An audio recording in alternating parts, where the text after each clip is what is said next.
창조주 하나님 아버지, 가을이 깊어가고 있습니다. 가을산이 붉게 물들었습니다. 농부들이 땀 흘려 갖고 온 곡식들을 거둬들이는 추수의 계절입니다. 추수의 계절에 주일을 맞아 우리 무진 가족들이 주님 전에 나타 예배드릴 수 있어 감사드립니다. 하나님 아버지, 지난 주간도 우리의 생활이 열매를 맺는 생활이었는가를 되돌아봅니다. 사랑과 화평과 오래 참음과 충성과 절제의 열매를 맺었는지 몇 번이나 실천했는지 되돌아볼 때 초라한 모습이 아니었는지 깊이 뉘우치며 주님의 보혈로 살펴주시옵소서. 의로움을 강조하신 하나님, 오늘은 특별히 종교개혁주일로 지키고 있습니다. 하나님의 의가 나타나서 오직 의인은 믿음으로 말미암아 살리라고 말씀하신 하나님, 500여 년 전 믿음의 선배들이 타락한 중세교회에 맞서서 죽음으로 지켜낸 성경의 진리를 우리들이 본받게 하시옵소서. 우리에게 성령으로 임재하시어 오직 말씀으로 하나님을 바라볼 수 있도록 역사하여 주시옵소서. 사랑과 은혜의 하나님, 우리의 현실을 살펴볼 때 심히 혼란스럽습니다. 물가는 오르고 은행 금리도 오르고 복지 혜택은 줄어들어 미래가 불안한 가운데 있습니다. 이러한 때 하나님의 섭리가 함께 하실 것을 간구합니다. 이 사회를 이끌어가는 지도자들의 지혜가 필요합니다. 서로의 허물만 가지고 갈등할 것이 아니라 어려운 현실을 해결해가는 꾸준한 노력과 능력을 허락하여 주시옵소서. 오늘도 목사님을 통해 주시는 하늘 양식을 받아먹는 기쁨을 누리게 하시옵소서. 교회를 통해 힘쓰시는 장로님, 권사님, 주일학교 선생님들, 소모임을 이끌어 가시는 성도님들에게도 주님의 은혜가 항상 함께 하시기를 기도합니다. 오늘 오후에는 가을 나들이로 친교하는 모임이 있습니다. 교회로 나가서 자연을 통해 하나님의 우주 질서를 깨닫게 하시고 가고 오는 발걸음에 안전과 평안을 함께 해 주실 것을 믿사오며 이 모든 말씀 예수 그리스도의 이름으로 기도드립니다. 아멘. 신약성경 마태복음 4장 12절부터 17절 교독하겠습니다. 예수께서 요한이 잡혔음을 들으시고 갈릴리로 물러가셨다가 나사렛을 떠나 스불론과 납달리 지경 해변에 있는 가버나움에 가서 사시니 이는 선지자 이사야를 통하여 하신 말씀을 이루려 하심이라 일렀으되 스불론 땅과 납달리 땅과 요단강 저편 해변길과 이방의 갈릴리여 흑암에 앉은 백성이 큰 빛을 보았고 사망의 땅과 그늘에 앉은 자들에게 빛이 비치었도다 하였느니라. 이때부터 예수께서 비로소 전파하여 이르시되 회개하라 천국이 가까이 왔느니라 하시더라. 아멘. 나 십자가의 도가 멸망하는 자들에게는 미련한 것이요 구원을 받는 우리에게는 하나님의 능력이라. 기록된 바 내가 지혜 있는 자들의 지혜를 멸하고 총명한 자들의 총명을 폐하리라 하였으니 지혜 있는 자가 어디 있느냐 선비가 어디 있느냐 이 세대의 변론가가 어디 있느냐. 하나님께서 이 세상에 지혜를 미련하게 하신 것이 아니냐. 하나님의 지혜에 있어서는 이 세상이 자기 지혜로 하나님을 알지 못하므로 하나님께서 전도에 미련한 것으로 믿는 자들을 구원하시기를 기뻐하셨도다. 유대인은 표적을 구하고 헬라인은 지혜를 찾으나 우리는 십자가에 못 박힌 그리스도를 전하니 유대인에게는 거리끼는 것이요 이방인에게는 미련한 것이로되 오직 부르심을 받은 자들에게는 유대인이나 헬라인이나 그리스도는 하나님의 능력이요 하나님의 지혜니라. 하나님의 어리석음이 사람보다 지혜롭고 하나님의 약하심이 사람보다 강하니라. 아멘. 오늘은 종교 개혁 주일입니다. 505주년 종교개혁 기념주일입니다. 어젯밤에 서울 이태원에서 안타까운 대형 참사가 일어났습니다. 지금도 수습되고 있지 않는 것 같긴 한데요. 이유가 뭐냐? 할로윈데이 축제를 즐기기 위해서 젊은이들이 10만 명이 모였다고 방송에 그럽니다. 아침 방송에 보니까 149명이 사망하고 수십 명의 중상자들이 있다, 이런 보고가 있습니다. 대부분이 20대 청년들이라고 해서 안타까움이 더합니다. 우리나라는 최첨단의 선진국과 후진국을 왔다 갔다 널뛰게 하고 있다, 이런 느낌들을 받습니다. 이런 압사 사고는 회의 토픽에서 인도나 또는 사우디아라비아, 메카, 이슬람 순례객들 사이에서 가끔 일어난 일처럼 우리가 듣고 보았는데, 우리나라 서울 한복판에서 대형 압사 참사가 일어났습니다.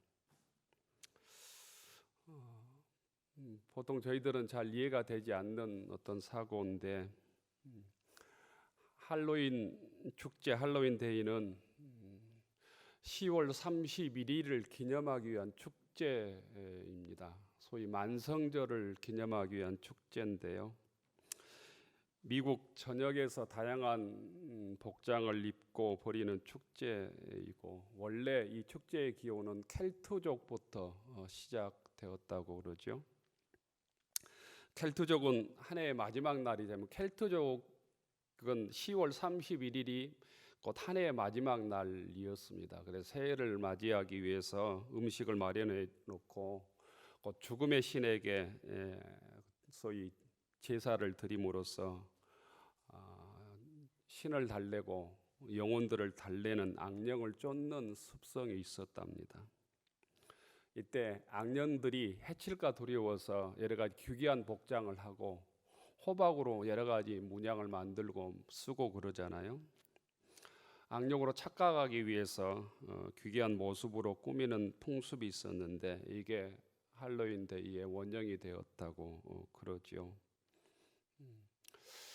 10여 년 전에 일본에서 젊은이들이 할로윈 축제를 대단하게 즐긴다, 이런 얘기를 들었는데, 그 사이에 우리나라도 젊은이들 사이에 이 축제가 굉장히 큰 축제로 발전한 것 같습니다. 할로윈은 만성절 전야를 뜻하는 올 헬로우스 이브를 줄인 말이라고 그럽니다. 곧 만성절이라는 단어도 여러분들 생소할 텐데, 만성절이라는 곧 기독교에서 모든 성인을 기념하는 축제다, 이런 뜻을 가지고 있는 만성. 그러니까 모든 성인, 곧 카톨릭 가보면 축일이 있잖아요. 성인들의 축일이 있는데, 그 축일을 정하지 않는 모든 성인들을 함께 곧 기념하는 축제입니다. 그래서 카톨릭에서는 모든 성인의 축일, 올 스테인스데이라고 부릅니다. 이게 서기 800년 전에 카톨릭에서는 공식적으로 정해져서 11월 1일을 고정해서 만성절로 지킵니다. 만성절을 기념하는 축제가 할로윈 데이인 것이죠. 어쨌든 이게 이제 곧 그 상업적으로 발전을 해서 이렇게 확산이 되었는데, 이 만성절의 의미, 할로윈 데이의 원형이랄까, 그 정신은 다 사라져버리고 상업적으로 발전해서 그냥 즐기는 축제로 발전을 했고, 이 일 때문에 좀 한국 역사에서 씻을 수 없는 대형 압사 사고가 일어난 것입니다. 이런 일을 겪으면서 곧 역사는 곧 우리가 계획한 대로 이루어지지 않는구나, 이런 생각도 되고, 인간의 약함이 얼마나 또한 이 최첨단 시대에 큰가, 인간의 한계와 또 인간의 약함도 또한 경험하게 됩니다. 오늘은 우리 기독교에서는 곧 종교 개혁주일이잖아요. 종교개혁 505주년을 맞이해서 우리 신앙을 돌아보고 우리 신앙 속에 잘못된 신앙 부분들이 없는지를 점검하는 절기입니다. 우리가 예배를 드릴 때마다 빠지지 않는 게 찬송이지요. 그리고 우리가 성경 말씀을 우리의 눈으로 우리의 입으로 읽습니다. 보고 읽죠. 그 다음에 또 우리 교인들의 사람들의 대표해서 기도를 하죠. 설교 말씀을 여러분들이 듣습니다. 이렇게 찬송을 부르고 또 기도하고 하나님 말씀을 듣는 것이 우리 예배 시간에 아주 당연한, 지극히 당연한 일이라고 생각을 할 텐데 역사적으로 보면 결코 당연치 않습니다. 찬송을 부르고 우리 눈으로 성경을 보고 있고 기도하고 내가 회개의 기도를 드리고 주님으로부터 용서받고 곧 종교개혁 이전에는 있을 수 없었던 일이다라는 거예요. 결론부터 말씀을 드리면 우리가 이렇게 할 수 있는 것은 종교개혁자들의 덕분입니다. 지금 생각하면 지극히 당연하고 단순한 이 일들이 505년 전에는 있을 수 없었고 종교개혁자들의 투쟁으로 이루어진 결과입니다. 마틴 루터가 비텐베르크 성당 정문에 95개의 반박문, 정확히 얘기하면 태제라고 말하고 논제라고 얘기해야 옳습니다. 붙인 이 31일을 종교개혁 기념주일로 지키죠. 종교개혁으로 탄생한 교회가 소위 505년 되었다는 소리입니다. 곧 우리 기독교 역사가 505년 종교개혁 교회라고 개혁교회라고 정확히 말이야 옳은 교회의 기독교 역사, 우리 프로테스탄트 역사가 505년 되었다는 것입니다. 505년 전 곧 종교개혁자들은 카톨릭의 타락과 교황과 사제들의 타락에 맞서서 종교개혁을 시작했습니다. 종교개혁자들은 카톨릭교회의 잘못된 교리, 잘못된 신학에 대해서 용기를 내어서 저항하고 투쟁했던 신앙의 선배들이었던 것이죠.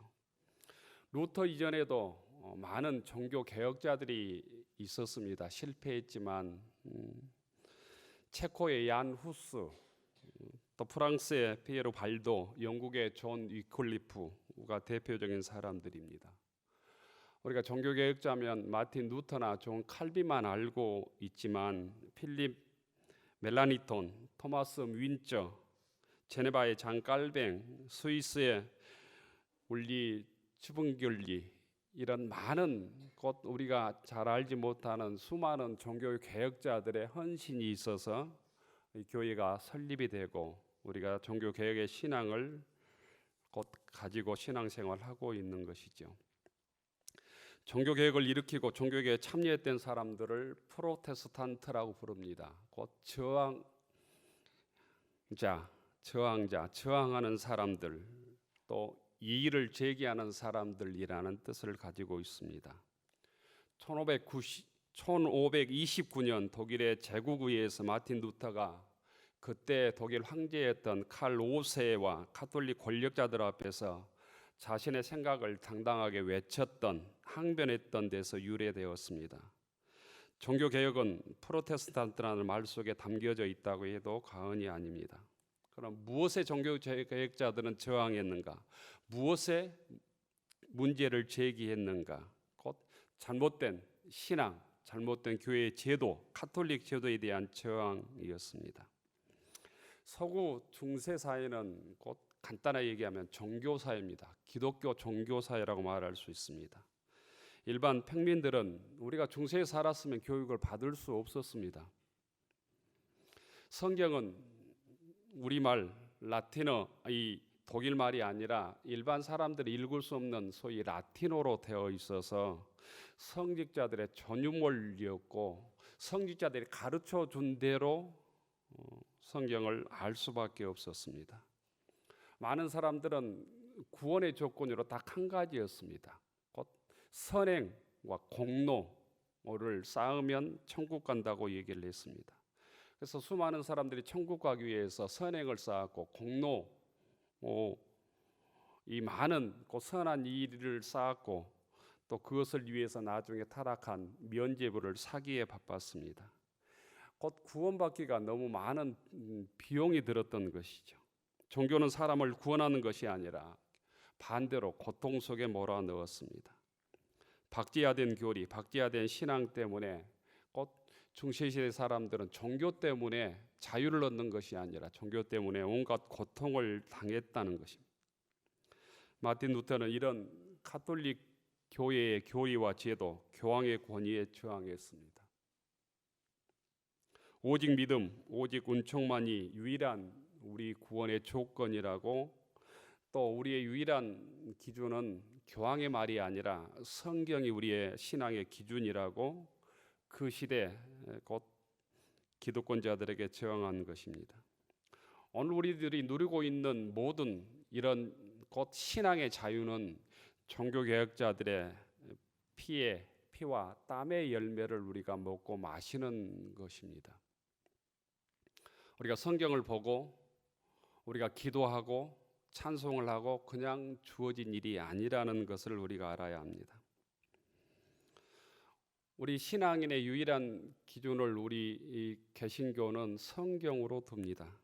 곧 어떤 목사나 어떤 능력 있는 사람이나 또는 소위 총회장이나 또 교황의 말이 곧 우리 신앙의 기준이 아니라는 거예요. 또한 선행이나 공적을 쌓아서 우리가 구원을 얻는 것이 아니라는 거예요. 주님의 은혜로 우리가 구원을 받는 것이라고 성경을 통해서 우리는 알고 있고 배웠고 성경을 통해서 정확하게 그렇게 말하고 있다는 것입니다. 이런 당연한 진리를 종교개혁자들의 땀과 헌신으로 되찾았다는 의미입니다. 마틴 루터의 종교교육으로 인해서 비로소 서구 사회는 근대 자본주의라는 가치를 태동시킵니다. 종교사회는 성직자 중심의 위계사회에 있습니다. 하이어라키의 사회였습니다. 루터는 이것을 허물어서 교회가 고아를 막론하고 남녀 신분을 막론하고 신앙의 공동체임을 가리켰습니다. 신앙의 공동체는 어떠한 계급이 있을 수 없고 역할만 다를 뿐이라고 가르쳤던 것이죠. 이런 이 루터의 교회론이 유럽 사회에서 민주주의 의회 제도의 모태가 됩니다. 루터부터 시작해서 가르친 만인 제사장이라는 가르침은 모든 사람이 지위 고하를 막론하고 하나님 앞에서 평등하다라는 사상을 낳았고, 교회가 세워지는 곳마다, 개신교회가 세워지는 곳마다 일부 귀족주임이 독점하고 있던 권력과 투표권이 평민들에게 주어져서 민주주의가 출발하는 태동이 되었습니다. 그래서 민주주의의 출발은 종교 개혁으로부터 시작됩니다. 우리가 누리는 이런 모든 민주주의의 곧 출발은 종교개혁자들의 열매인 것이죠. 마틴 루터가 1517년 10월 31일 비텐베르크 성당 정문에 면죄부를 논박한 95개조의 곧 반박문 태제를 붙입니다. 정확한 반박문의 명식은 면죄부 권한과 유효성에 대한 마틴 루터의 논쟁, 이게 정확한 제목입니다. 우리가 책에서 95개의 반박문 이 정도 알고 있는데 정확한 명칭은 면죄부의 권한과 유효성에 대한 마틴 루터의 논쟁입니다. 여러분들이 수십 년 신앙생활을 해오셨어도 마틴 루터의 95개조의 반박문을 한 번도 읽어보지 않았을 것입니다. 몇 가지만 제가 소개해 드리려고 합니다. 95개조 반박문 중에 1조가 이렇게 되어 있습니다. 1조. 우리 주 예수 그리스도께서 마태복음 4장 17절에서 회개하라고 하였을 때 이를 믿는 자의 삶 전체가 회개하는 삶이어야 함을 말씀하신 것이다. 재미가 없으니까 읽지도 않고 그러는데요. 정확하게 얘기하면 곧 고백 성사가 아니라 참된 회개로 구원받는다 이런 의미입니다. 고해가 아니라 회개이다라는 거예요. 가톨릭에 다녀서 분들은 고백 성사, 고해 성사라고 알고 있는 성사가 있습니다. 이 고해라는 말은 신자가 죄를 신부에게 고백하고 용서받는 일을 고해, 고백 성사 이렇게 얘기를 하지요. 그런데 곧 고해함으로 구원받는 게 아니라는 거예요. 그 다음에 성경에 보면 고백이 아니라 회개라고 되어 있다는 거예요. 그런데 가톨릭에서는 이 가톨릭 성경이 라틴어로 되어 있었기 때문에 일반 사람들이 성경을 읽지 못하기 때문에 가르쳐 준 대로 믿었습니다. 회개하라는 이 고해성사, 즉 사제에 의해서 집도되는 고백과 속죄로 이해해서는 안 된다는 거죠. 회개하라, 하나님 나라가 가까이 왔다. 오늘 예수님께 선포하신 말씀은 고해하라, 하나님 나라 가까이 왔다. 이렇게 가톨릭 사제들이 가르쳤다는 거예요. 그런데 회개라는 말이 정확한 말이고 고해하라, 신부들에게 죄를 고백하라라는 의미가 아니라는 거예요.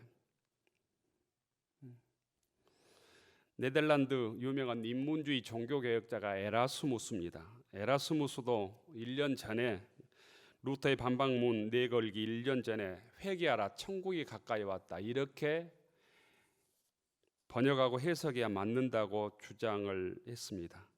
다른 말로 얘기하면 진정으로 회개하는 기독교인은 면죄부가 없어도 죄와 벌로부터 완전한 사함을 받을 수 있다는 주장입니다.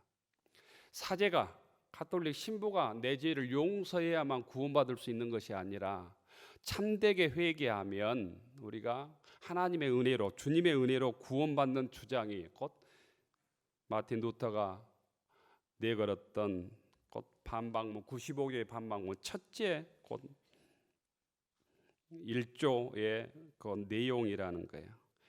회개의 원은 신약 성서에 헬라어로 메타노이아라고 되어 있습니다. 메타노이아는 고해, 고백, 죄를 알리고 용서하다라는 뜻이 아니고 흔히 불교에서 말하는 참회, 뉘우치고 뉘우치다, 깊이 뉘우치다 이런 뜻도 아니고 넘어섭니다. 회개는 뉘우치고 고치다 이런 뜻이에요. 뉘우치고 고치다, 뉘우치고 전향하다라는 거예요. 회개는 단순히 죄를 고백하는 것만 의미하지 않습니다. 죄를 고백하는 것이 고백인데 회개는 메타노이아는 그 말이 아니라는 거예요. 그것은 회개의 시작일 수도 있지만 회개는 죄를 뉘우치면서 머물지 않고 방향을 바꾸는 것입니다. 참회의 뜻도 포함하지만 회개는 뉘우치지만 또 방향을 바꾼다, 전향한다, 행동의 의미가 있다는 거예요. 전향이란 방향 전환을 의미합니다. 회개는 삶의 전환을, 방향 전환을 의미한다는 거예요. 내가 가던 길에서 돌이키는 것입니다. 남쪽으로 향했다면 북쪽으로 가는 것, 동쪽으로 향했다면 이제 서쪽으로 가는 것이 회개입니다. 돌아섬이 회개입니다. 하나님 나라로 돌아섬, 죄로부터 돌아섬, 이게 회개입니다. 회개할 때 하나님 나라가 임한다는 거예요. 신부에게 죄를 고백할 때 하나님 나라가 임한 것이야. 구원이 임하는 것이 아니라. 오늘 마태복음 4장에서 예수님께서는 회개하라, 하나님 나라 가까이 왔다고 하셨습니다. 하나님의 통치가 눈앞에 왔으니 뉘우치고 방향 전환해서 하나님 나라 속으로, 하나님의 은혜 속으로, 하나님의 구원 속으로 들어오라는 의미입니다. 구약 성경에서도 회개를 뜻하는 단어가 있습니다. 휴브라는 단어입니다. 휴브. 이거는 하나님께로 돌아오라라는 거예요. 하나님께 돌아오라. 죄를 뉘우치고 하나님께 돌아오라. 이것이 마틴 루터가 시작했던 곧 신앙 개혁의 출발이고 95개의 반박문의 첫 번째 곧 논제입니다. 두 번째는 곧 교황은 연옥을 지배하는 권한이 없다는 거예요. 두 번째 핵심은 교황에게는 연옥을 지배하는 권세가 없다. 제5조에 보면 교황은 자기의 권위나 교회법의 권위에 부여된 것을 제외하고는 어떠한 벌도 가감할 수 없다는 거야. 아무리 면죄부를 사도 교황의 힘으로, 신부의 힘으로 곧 연옥의 어떤 문제를 풀 수 없다는 거예요.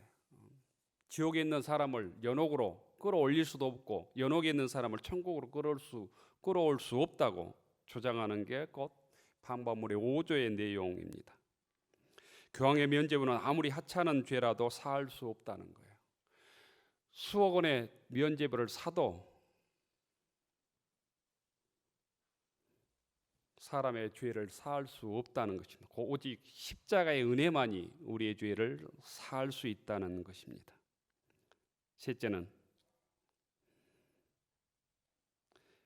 교인들의 가난한 사람들의 곧 복지에 관심을 가져야 된다는 의미예요.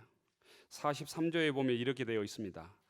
그리스도인이 가난한 자에게 나누어지고 구고자 하는 자에게 구워주는 것이 면죄부를 사는 것보다 선한 행위임을 알아야 한다.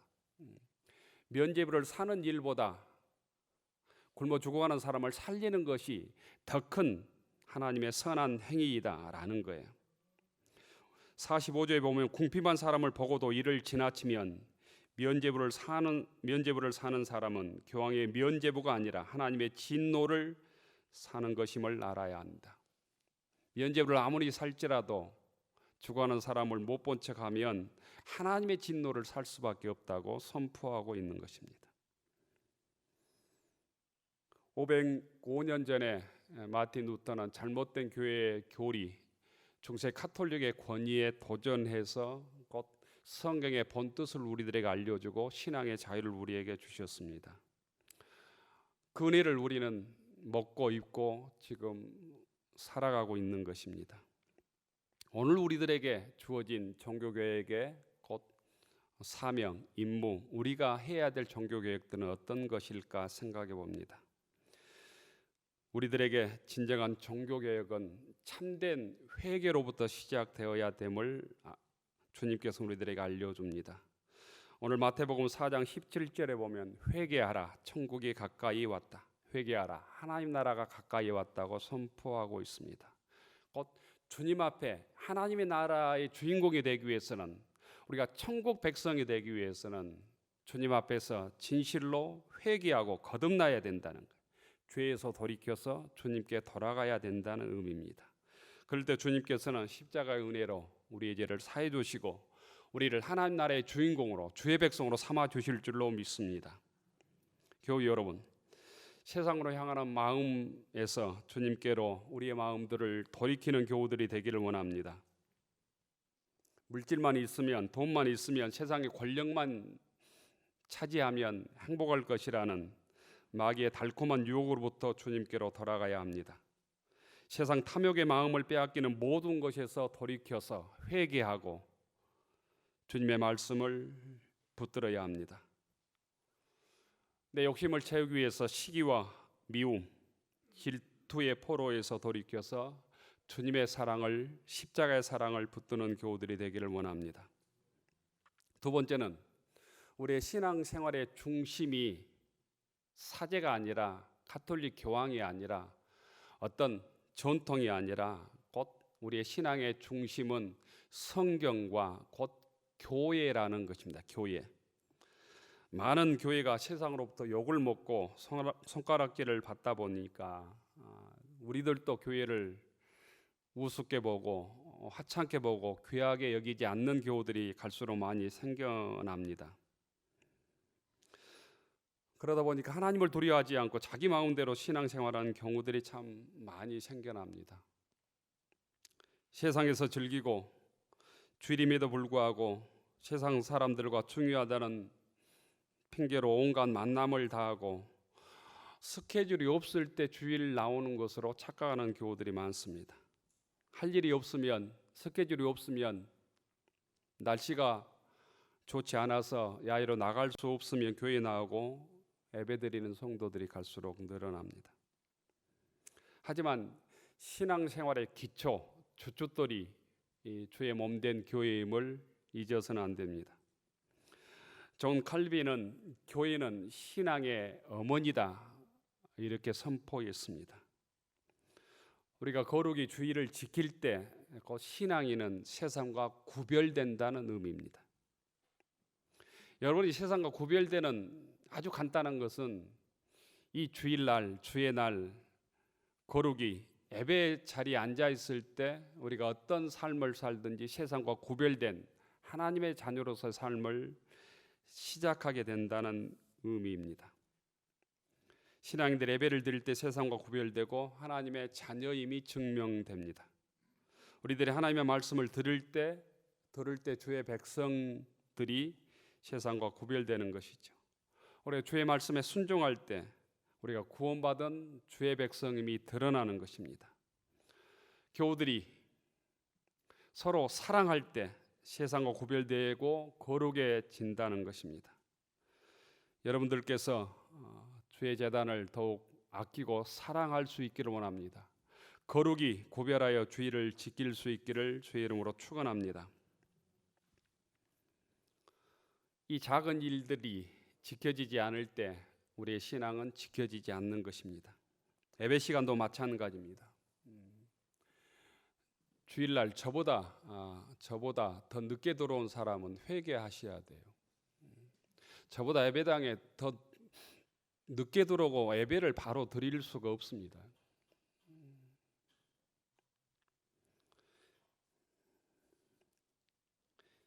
우리가 끊임없이 마귀에게 속아서 5분 10분 늦고 곧 그래서 내 영혼이 좀먹고 있다고 하는 사실을 여러분들이 깨달아야 합니다. 5분 10분 빨리 오는 신앙의 준비가 내 신앙을 지켜줄 뿐 아니라 하나님으로부터 하나님께 주신 복을 놓치지 않는다는 사실도 기억해야 합니다. 지금 우리가 부르는 찬송과 우리가 읽는 성경도 우리가 듣는 설교 말씀도 종교개혁자들이 피 흘려서 쟁취한 것들입니다. 그래서 지금보다는 10배는 더 목소리를 높여서 힘을 다해서 주님을 찬양해야 합니다. 중세시대 카톨릭 교회 음악은 성직자들 중심, 사제 중심, 남성 중심의 음악이었습니다. 음악 가사도 라틴어로 되어 있었습니다. 일반 대중은 부르지도 못했고 알아듣지도 못했습니다. 거룩한 성가대만 찬양을 할 수 있었습니다. 종교개혁자들이 일반 성도들이 쉽게 부를 수 있는 찬송가를 만들었습니다. 종교개혁자들에 의해서 회중찬송은 코랄 장르가 나오게 된 것이죠. 우리가 종교개혁가라고 불리어지고 있는 대표적인 찬송이 내주는 강한 성이요입니다.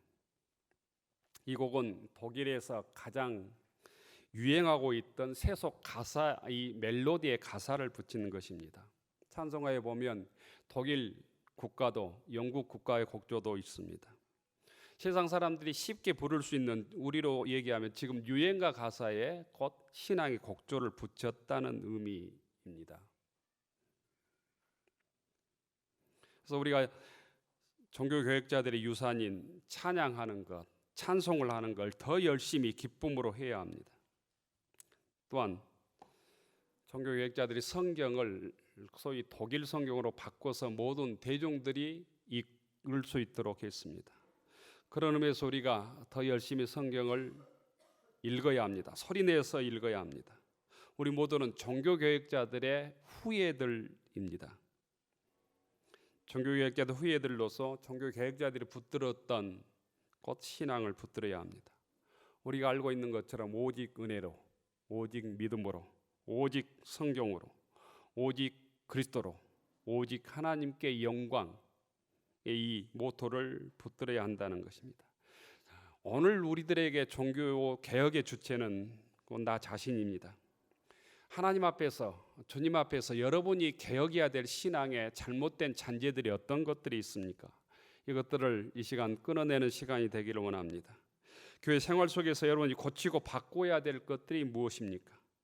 이제부터 내 신앙의 중심이 하나님이 되고 성경이 되고 교회 중심의 신앙생활을 할 수 있기를 원합니다.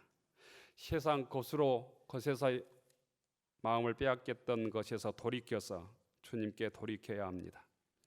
오늘 고린도전서 1장에서는 십자가의 도가 십자가의 진리가 멸망하는 자들에게는 미련한 것이지만 구원을 받는 우리에게는 하나님의 능력이라고 있습니다. 부르심을 받는 우리에게 24절에 보면 그리스도는 하나님의 능력이요 하나님의 지혜라고 있습니다. 오직 부르심을 받는 자들에게는 유대인이나 헬라인이나 그리스도는 하나님의 능력이요 하나님의 지혜라고 했습니다. 예수님이 곧 우리들의 능력입니다. 예수 그리스도가 우리의 지혜입니다. 하나님의 지혜, 하나님의 능력이 곧 예수님이라는 거예요.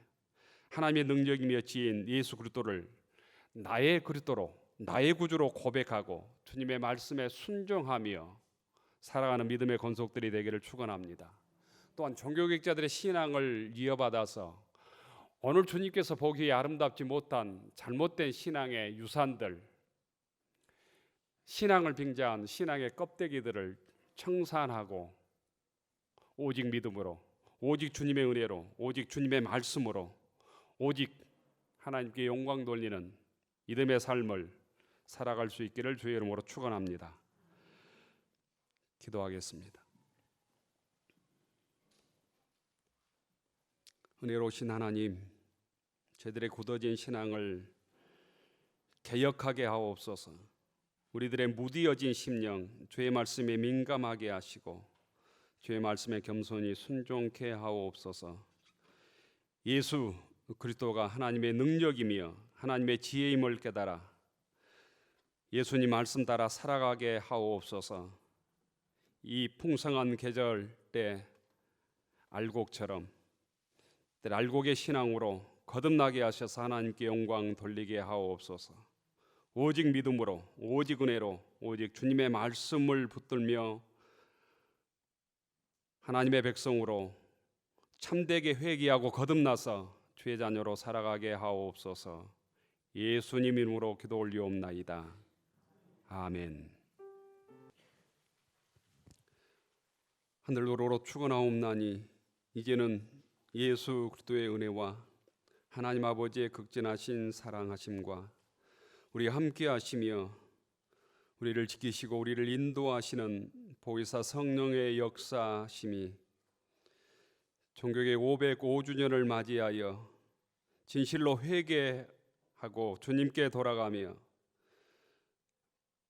그리스도이신 예수님만 우리의 능력이며 우리의 지혜임을 고백하고 주의 말씀 따라 교회를 섬기며 형제를 사랑하며 살아가기로 다짐하는 교우들 머리 위에 우리의 가정과 일터 위에 우리의 자녀들 위에 이제부터 영원까지 함께하여 주시기를 간절히 축원하옵나이다. 아멘.